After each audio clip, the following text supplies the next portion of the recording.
పిల్లలు కావాలనే మీ కలను నెరవేర్చుకోండి. సంప్రదించండి హెగ్డే ఫెర్టిలిటీ, హైదరాబాద్, తెలంగాణ. నమస్తే, welcome back to iDream media. నేను మీ ఝాన్సీ. అందంగా కనిపించాలి అనుకున్నప్పుడు మన హెయిర్ అనేది చాలా ఇంపార్టెంట్గా మనం తీసుకుంటాం. ఎన్నెన్నో హెయిర్ ప్యాక్స్ ట్రై చేస్తూ ఉంటాము.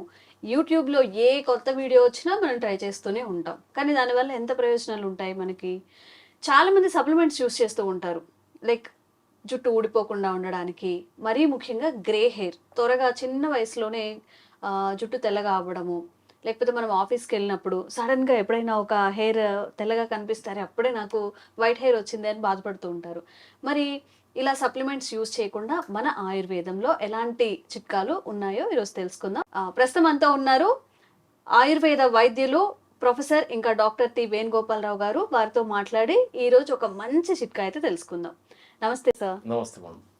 సార్, చాలా మంది జనరల్గా వైట్ హెయిర్ రావడం అనేది చాలా పెద్ద ఇష్యూగా ఫీల్ అవుతూ ఉంటారు. అరే, ఈ ఏజ్లోనే నాకు వైట్ హెయిర్ వచ్చిందా, ఎందుకు వచ్చింది? లైక్ దానికి చాలా కారణాలు ఉండొచ్చు. మరి మన ఆయుర్వేదంలో ఈ సప్లిమెంట్స్కి ధీటుగా పనిచేసే ఆయుర్వేద చిట్కాలు ఈరోజు మాకు చెప్పండి. తప్పకుండా అమ్మా. సో మనకి ముఖ్యంగా ఒక మనిషి అందంగా కనబడడానికి, ఒక సెల్ఫ్ రెస్పెక్ట్తో ఫీల్ కావడానికి అపియరెన్స్ అనేది, ఫిజికల్ అపియరెన్స్ వెరీ ఇంపార్టెంట్ చెప్పారు కదా. సో ఒక మనిషిని చూడగానే ఫస్ట్ ఫేస్తో పాటు మనకు కనపడేది ఏంటంటే హెయిర్ స్టైల్. సో ఈ హెయిర్ సమస్యలతో బాధపడే వాళ్ళకి సెల్ఫ్ కాన్ఫిడెన్స్ కూడా తగ్గుతుంది, మీకు తెలుసు కదా. సో అయితే చాలా మంది మీరు అన్నట్టు ఇంటర్నెట్లో అక్కడ ఇక్కడ రకరకాల ప్రయత్నాలు చేస్తుంటారు. అవి హెయిర్ ఆయిల్స్ తెప్పించుకుంటారు, లేకపోతే సీరం అని, హెయిర్ సీరమ్స్, షాంపూస్ అని, ప్యాక్స్ అని, ఏవో రకరకాలుగా వాడుతూనే ఉంటారు. ఇది ఇక్కడ అందరికి చెప్పాల్సింది ఏంటంటే, ఇక్కడ సమస్య జుట్టుది కాదు, సమస్య శరీరంలో ఉంది. మీకు చిన్న ఎగ్జాంపుల్ చెప్తాను. మనకి ఈ రూమ్ ఉంది అనుకోండి, ఈ రూమ్ లో ఒక పక్కకు చెత్త ఉంది, రూమ్ అంతా వాసన వస్తుంది. మనం చేయాల్సిన పని ఏంది? ఆ చెత్త తీసి బయట పడేయాలి. అంతే తప్ప ఆ వాసన కొరకు రకరకాల స్ప్రేలు వాడడం, ఇంకేదో డిస్ఇన్ఫెక్షన్స్ ఇంకేదో వాడడం, లేకపోతే ఇంకేమో చేయడం కాదు కదా. ఒక 10 minutes రిలీఫ్ ఇస్తదేమో, but end of the day అది క్లీన్ చేసినప్పుడే బాగుంటది. సో మీరు వాడే ఆయిల్స్ కూడా అదే అంతే అన్నమాట. హెయిర్ ప్యాక్స్ కానీ, హెయిర్ సిరమ్స్ కానీ అదే అన్నమాట. ఓకే. ఇక్కడ ఆయుర్వేద శాస్త్రం ప్రకారం, ఆయుర్వేద సిద్ధాంతం ప్రకారము ఈ జుట్టు రాలడం అనే సమస్యకి వాత దోషము, పిత్త దోషము, ఈ 2 రకాల దోషాలు కారణం అన్నమాట. ఓకే. సో వీటిని బ్యాలెన్స్ చేసే ఫుడ్ ఐటమ్, లేకపోతే ఒక మూలికా యోగం ఆయుర్వేదంలో బ్రహ్మాండంగా చెప్పింది అనమాట. అసలు చాలా మందికి తెలియదు. సార్ ఎంతసేపు ఈ హెయిర్ ఆయిల్ ఇవ్వండి, చెప్పండి, ఈ చిట్కా చెప్పండి, ఆ చిట్కా చెప్పండి, మందారమాకు, తర్వాత భృంగరాజు ఇది ఎక్స్టర్నల్ చాలా మంది తెలుసు, నేను చెప్తాను దాని గురించి. తర్వాత ఇంకేదో ఒక రకరకాల ఆయిల్స్ అవి తయారు చేసేటి అన్ని చూపిస్తూ ఉంటారు, వాడుతూ ఉంటారు. తగ్గే వాళ్ళకి తగ్గుతుంది, ఎక్కువ వాళ్ళకి ఎక్కువ అవుతుంది, అసలే పని చేయని వాళ్ళకి ఎంతో మంది ఉంటారు. కానీ ఇక్కడ మనకి మీరు ఏదైనా ఎక్స్టర్నల్గా ఏమన్నా చేయండి, నేను దానిని ఏమనను, నేను వాడుకుని నో ఇష్యూ. కానీ ఎక్స్టర్నల్ కంటే కూడా ఇంటర్నల్గా మనకి ఈ దోషాలను బ్యాలెన్స్ చేయడం అనేది అత్యంత ముఖ్యమైన అవసరం.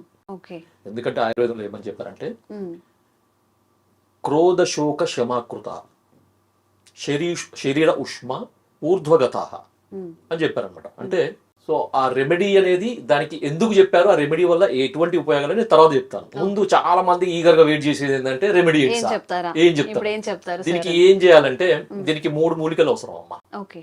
ఒకటి రాసుకోండి, చాలా మందికి గుర్తు మళ్ళీ చూడాలని లేకపోతే రాసుకొని పెట్టుకోవచ్చు. చాలా సింపుల్, 3 ఓన్లీ, దీంట్లో ఉండే 3. ఒకటి భృంగరాజ్, గుంట గలిజేరు, తెలుగులో గుంటగలగరాకు లేకపోతే గుంటగలగరనే అంటారు. కొంతమంది కొన్ని చోట్ల గుంట గలిజేరు అంటారు. భృంగరాజు దీని పేరు, చాలా మందికి తెలుసు, పొలాలలో పెరుగుతుంది. మీరు వీలైతే, మీకు ఓపిక ఉంటే, మీకు ఇంట్రెస్ట్ ఉంటే కలెక్ట్ చేసుకోండి. కలెక్ట్ చేసుకొని నీడనే ఎండించాలి, సమూలం అంటే విత్ రూట్ మొత్తం, టోటల్ గా ప్లాంట్ మొత్తం, మొక్క మొత్తం తీయాలన్నమాట. ఇది ఎందుకంటే మామూలుగా ఇది కొన్ని పొలాలలో ఇది కలుపు మొక్కలాగా పెట్టి తీసి పడేస్తారు పక్కకి, దొరికే చోట చాలా ఎక్కువ దొరుకుతుంది. ఇది కలుపు మొక్కలాగా అనమాట. కొన్ని అంటే చాలా వరకు పొలాలనే పెరుగుతుంది, ఇది కలుపు మొక్కలాగా పెరుగుతుంది. ఈ కలుపు తీసి పక్కకు పడేస్తారు, దానికి ఏం వాల్యూ ఇయ్యరు అనమాట. సో అలా మీరు దాన్ని కలెక్ట్ చేసుకొని శుభ్రం చేసుకొని నీడన ఆరబెట్టుకోండి. ఓకే. మంచిగా అంటే గాలి బాగా తాగాలి, నీడన ఆరాలన్నమాట. నీడన ఆడితే ఆ గ్రీనిష్నెస్ అట్లే ఉంటుంది అన్నమాట దాంట్లో. విత్ రూట్ అంటే మనకి భృంగరాజ సమూలం అని చెప్పారు. సమూలం అంటే విత్ రూట్ అనమాట.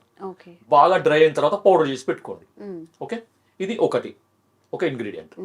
రెండవది నల్ల నువ్వులు. నల్ల నువ్వులు అందరికీ తెలుసు.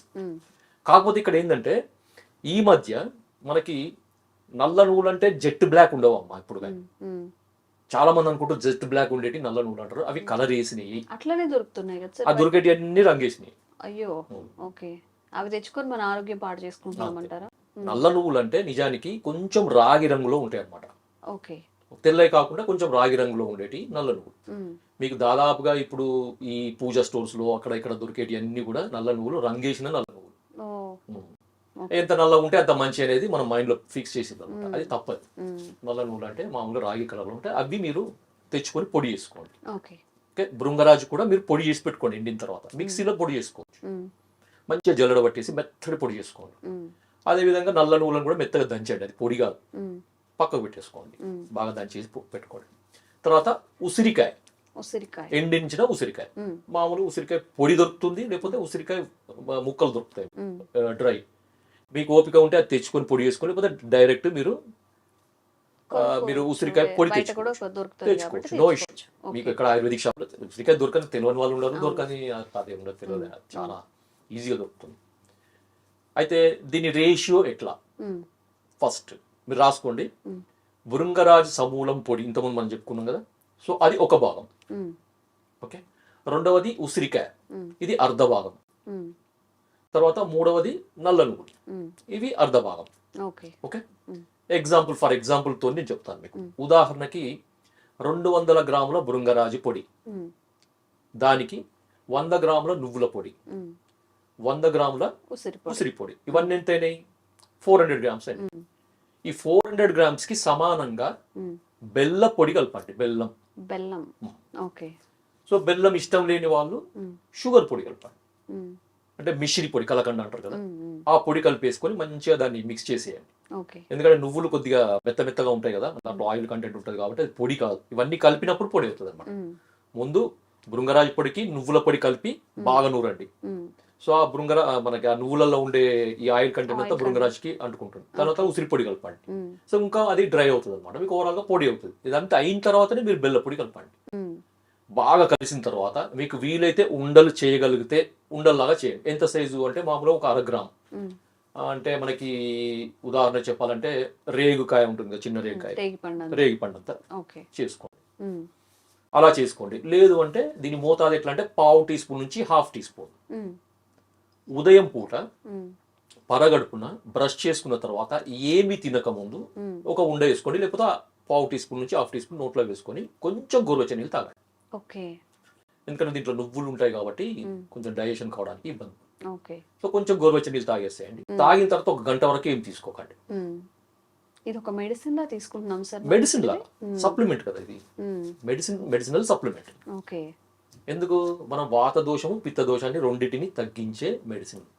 అది కూడా ఇది తగ్గిస్తూ మనకి హెయిర్ మీద ఎఫెక్ట్ ఉండే విధంగా మన పూర్వీకులు, మన భైషజ్య రత్నావళి అని ఒక బుక్ ఉందన్నమాట. అది 12th సెంచరీలో రాసిన బుక్ అనమాట అది. సో దాంట్లో ఉందన్నమాట యోగం, భైషజ్య రత్నావళి, యోగ రత్నాకరం, బసవరాజీయం, ఇలాంటి పురాతన ఆయుర్వేద గ్రంథాల్లో చెప్పింది. ఇది నా ఫార్ములా కాదు, మన పూర్వీకులు, మన మహర్షులు, ఆయుర్వేద మహర్షులు చెప్పింది అనమాట ఇది. దాన్ని నేను మీకు వాడుకలోకి తీసుకురావడానికి మీకు చెప్తున్నాను అనమాట. ఇంకొకటి, వాడే విధానం మీద క్లారిటీ వచ్చింది కదా. సో ఎంతకాలం వాడాలి? Second question. ఎన్ని రోజులు వాడాలి? Daily morning 1/2 teaspoon empty stomach లో వేసుకోండి. మీరు వేసుకున్నాక 1 గంట వరకు ఏం తీసుకోకండి. దాని తర్వాత మీరు ఏదైనా డైట్ తీసుకోవచ్చు, మీ ఇష్టం. అది టీ తాగొచ్చు, కాఫీ తాగొచ్చు, జనరల్ గా తాగొచ్చు, రొటీన్ గా తాగొచ్చు. రెండో క్వశ్చన్, ఎంతకాలం తీసుకోవాలి? మీ ఇష్టం. అది ఏంటంటే ఫుడ్ సప్లిమెంట్. దీంట్లో భృంగరాజు ఉంది, ఉసిరికాయ ఉంది, అందరు లోపలికి వాడేదే, నువ్వులు ఉండేది, దీంట్లో ఏముంది. సో ఎంతకాలమైనా వాడచ్చు. మామూలుగా అయితే నేను సజెస్ట్ చేసేది అంటే మినిమం 3 months. 3 months ఖచ్చితంగా డైలీ వాడండి, అద్భుతమైన ఫలితాలు వస్తాయి. మీరు ఆశ్చర్యపోతారు అనమాట. సార్ వీటి గురించి ఇన్ని వేలు ఖర్చు పెట్టినాం, ఇన్ని సప్లిమెంట్స్ యూజ్ చేసినాం, ఇన్ని సెంటర్లకు వెళ్తారు, లక్షలు పెట్టుకుంటున్నారు ఈ హెయిర్ ఫాల్ కి సంబంధించిన సెంటర్స్కి వెళ్ళి. అవన్నీ అవసరం లేదు. సో హ్యాపీగా వాడుకుంటారు. కాకపోతే దీనికి కావాల్సింది ఏంది ఓపిక. ఇప్పుడు అంత ఓపిక లేదు మాకు. ఈ రోజు వాడితే ఈ రోజు ట్రీట్మెంట్ చేయించుకుంటే వారం రోజుల్లో మనకి జుట్టు అంతా పెరగాలంటే అది అయ్యే పని కాదు, ఆ ఖర్చు కూడా అవుతుంది. సో ఓపికగా వాడండి. 3 months కాకపోతే 6 months వాడండి, నష్టం ఏం లేదు. ఓకే, ఈ క్వశ్చన్ అయిపోయింది. ఇంకో క్వశ్చన్ చాలా మందికి ఏంటంటే, సార్ దీనికి ఏమైనా పథ్యం చేయాలా, దీనివల్ల సైడ్ ఎఫెక్ట్స్ ఉంటాయి? ఎందుకంటే నాగరికి కొన్ని వేల మంది నేను ఇప్పటివరకు నాకు అంటే చూశాను కదా అడిగేవాళ్ళని. సో వాళ్ళందరూ అడిగేది ఏంటంటే, దీనివల్ల సైడ్ ఎఫెక్ట్స్ ఏమైనా ఉంటాయా? మీరే ఆలోచించండి. దీంట్లో సైడ్ ఎఫెక్ట్స్ రావడానికి అవకాశం ఏమి? బెల్లం సైడ్ ఎఫెక్ట్ వస్తుందా? నువ్వుల వల్ల సైడ్ ఎఫెక్ట్ వస్తుందా? ఉసిరికాయతో సైడ్ ఎఫెక్ట్ వస్తుందా? మురుగరాజుతో సైడ్ ఎఫెక్ట్ వస్తుందా? కదా, అన్ని నేచురల్ గా ప్రకృతి పరంగా వచ్చాయి కాబట్టి అంతే. సో దానివల్ల సైడ్ ఎఫెక్ట్స్ సమస్య లేదు, మర్చిపోండి మీరు. ఓకే, సెకండ్ వచ్చేసి పథ్యం ఏమైనా చేయాలి దీనికి.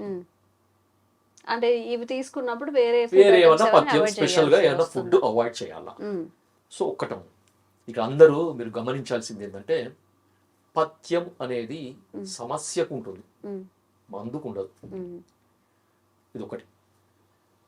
ఎందుకంటే నేను చిన్న ఎగ్జాంపుల్ చెప్తాను.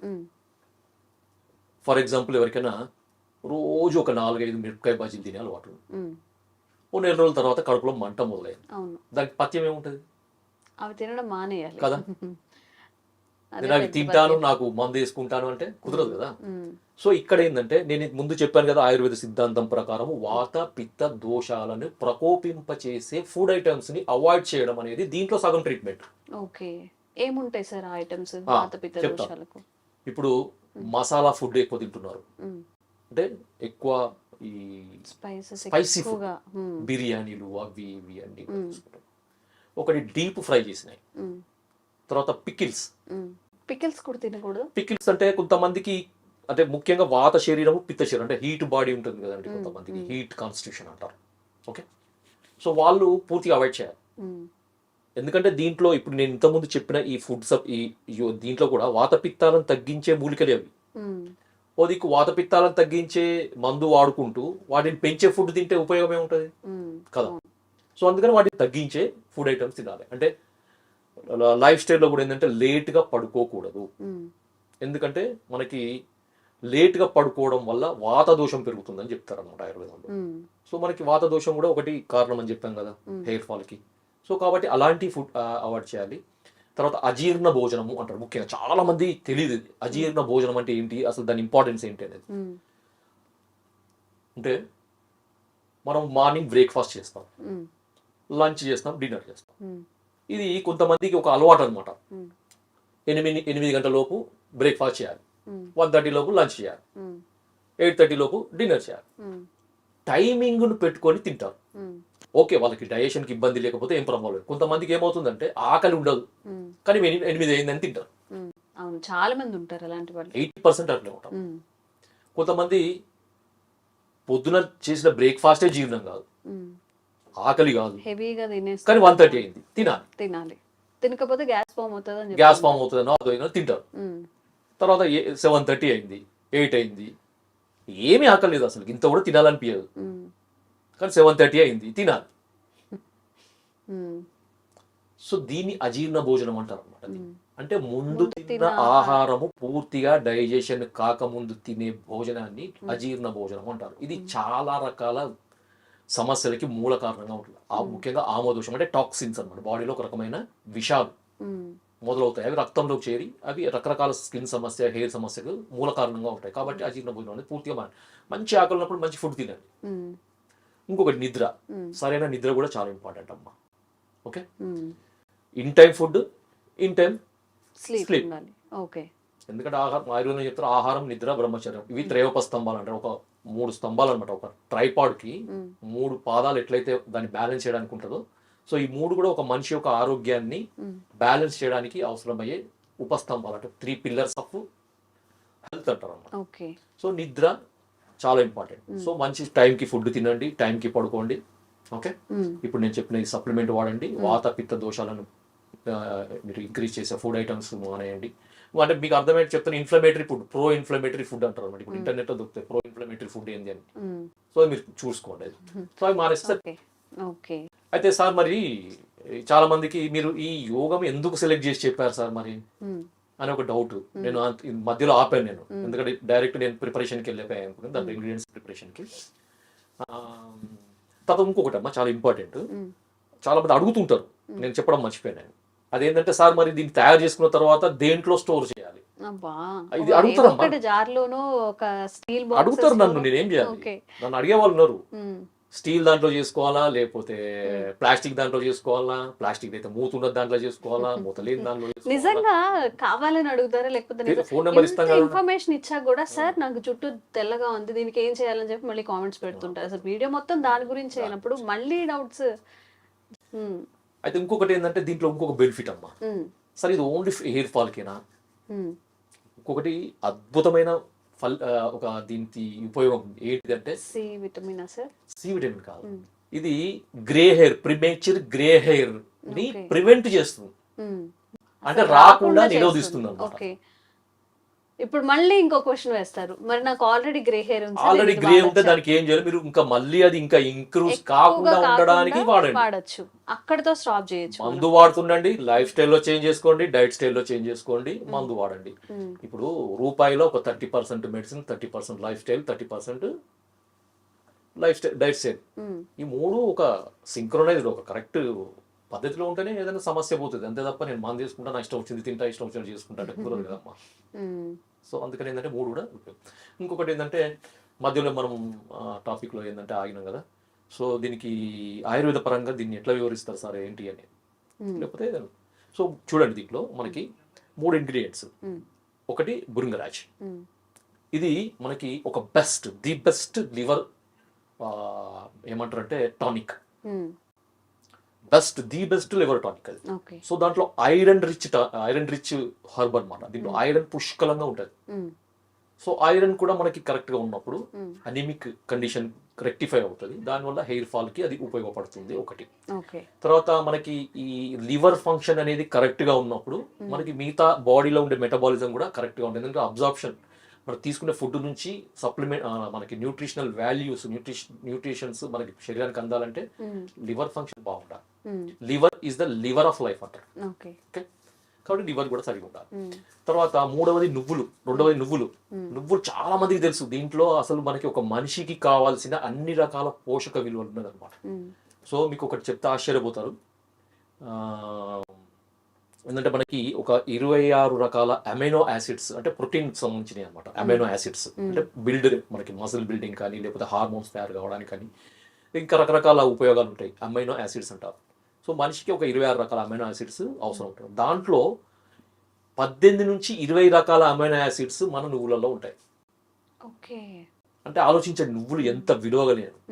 మన దురదృష్టం ఏంటంటే ఇప్పుడు వచ్చిన ఈ 2-3 సెంచరీస్ దశాబ్దాల నుంచి, డికేట్స్ నుంచి రకరకాల ఏమంటారు కుకింగ్ ఆయిల్స్ని ఇంట్రడ్యూస్ చేసి నువ్వుల నూనెని పక్కకు దూసేసారు.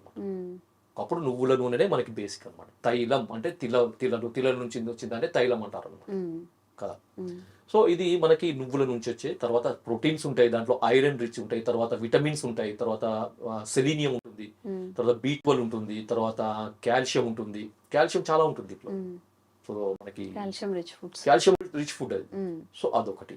తర్వాత ఉసిరికాయ ఏంటంటే అందరికీ తెలుసు, ఇది ఒక ఇమ్యూనో మోడ్యులేటర్. బాడీలో మనకి ఇమ్యూనిటీని ఇంక్రీజ్ చేస్తుంది. సో ఇమ్యూనిటీని ఇంక్రీజ్ చేసినప్పుడు బాడీ డిటాక్సిఫైట్, యాంటీ ఆక్సిడెంట్ అంటారు మన బాడీలో ఉండే టాక్సిన్స్ అన్ని కూడా పోతాయి. తర్వాత వైటమిన్ C పుష్కలంగా ఉంటుంది. తర్వాత పిత్త దోషాన్ని తగ్గిస్తుంది. నువ్వులు వాత దోషాన్ని తగ్గిస్తాయి, వాత పిత్త దోషాలను భృంగరాజు తగ్గిస్తుంది. తర్వాత పిత్త దోషాన్ని ఇది ఉసిరికాయ తగ్గిస్తుంది. కాబట్టి 2 రకాల దోషాలు బ్యాలెన్స్ అవుతాయి అనమాట. ఎందుకు అంటే ఇంతకుముందు చెప్పాను కదా నేను మీకు, క్రోధ శోక శమాకృత శరీరోష్మ ఊర్ధ్వగత కేశాన్ పచతి పిత్తం. ఓకే, సో దీనికి అర్థం ఏంటంటే క్రోధము, ఇంతకుముందు లైఫ్ స్టైల్ చేంజ్, కోపం, ఊరికి ప్రతిదానికి కోపం, చిరాకు, కోపము, తర్వాత రెస్ట్లెస్నెస్, ఇది ఒకటి. శోకము అంటే ఊరికే ఏడ్చుకుంటూ ఉండడం, లేకపోతే బాధపడుకుంటూ ఉండడం, లేకపోతే అసూయ కూడా ఒక రకమైన శోకం కిందికి వస్తుంది. అవతల ఇతరుల మీద ఏడవడం, లేదు అంటే చదువు సరిగా కాలేదనో, చదువు ఇన్ టైం కాలేదనో, లేకపోతే పని ఇన్ టైం కాలేదనో, లేకపోతే జాబ్లో పోయినప్పుడు ఏదో రకమైన చింత అనమాట. శోకం అంటే బాగా మైండ్కి స్ట్రెయిన్ కలిగించే యాక్టివిటీస్ అన్నమాట. క్రోధ, శోక, శ్రమ అంటే మనకు తాహతు మించి, మన శరీర శక్తికి మించి పనిచేయడం, కష్టపడడం, పనిచేయడం. కొంతమంది చేస్తున్నారు అర్ధరాత్రి దాకా పని చేస్తున్నారు. ఎప్పుడో ఇంత తింటారు, పడుకుంటారు, 1 గంట పడుకుంటారు, మళ్ళీ 2 గంటలు పడుకుంటారు, మళ్ళీ లేచి మళ్ళీ పని చేస్తారు. సో ఇది శక్తికి మించిన అదైతే మన క్రోధ, శోక, శ్రమ, కృత. సో ఈ కారణాల వల్ల ఏమవుతుందంటే వాత దోషం, పిత్త దోషం రెండు కూడా మనకి స్కాల్ప్ హెయిర్ని చేరి ఆ హెయిర్ని మనకి ఫాల్ అయ్యేటట్టు చేస్తుంది. తర్వాత అవి గ్రే హెయిర్ లాగా మారడానికి ఉపయోగపడుతుంది. సో అందుకనే ఈ రెండింటిని బ్యాలెన్స్ చేసే మెడిసిన్ మనకి ఈ కాంబినేషన్. అర్థమైందా? నిజంగా చాలా లక్షలు ఖర్చు పెట్టి ఈ ట్రీట్మెంట్స్ తీసుకుంటూ ఉంటారు, సప్లిమెంట్స్ తీసుకుంటుంటారు సార్. ఇప్పుడు పిఆర్పి ఇంజెక్షన్స్ అని చెప్పి ఇవి కూడా యూస్ చేస్తూ ఉంటారు సార్. మన ఆయుర్వేదాన్ని అంటే ఇంట్లో దొరికేవి లేదా మన పెరట్లో దొరికేవి, మన చెట్లకు కాసేవి, వాటన్నిటిని అవాయిడ్ చేసి ఏవో కెమికల్స్ తెచ్చుకొని ప్రయోగాలు అయితే మన బాడీని మనమే ఒక ప్రయోగశాల చేసుకుంటున్నాం. మీరు చెప్పినట్టుగా ఈ చిన్న చిన్న రెమెడీస్ అయితే పాటిస్తే గ్రే హెయిర్ తగ్గుతుంది, హెయిర్ ఫాల్ తగ్గుతుంది, పీస్ఫుల్గా ఉంటుంది, దానివల్ల సైడ్ ఎఫెక్ట్స్ కూడా రాకుండా ఉంటాయి. Thank you sir, thank you so much.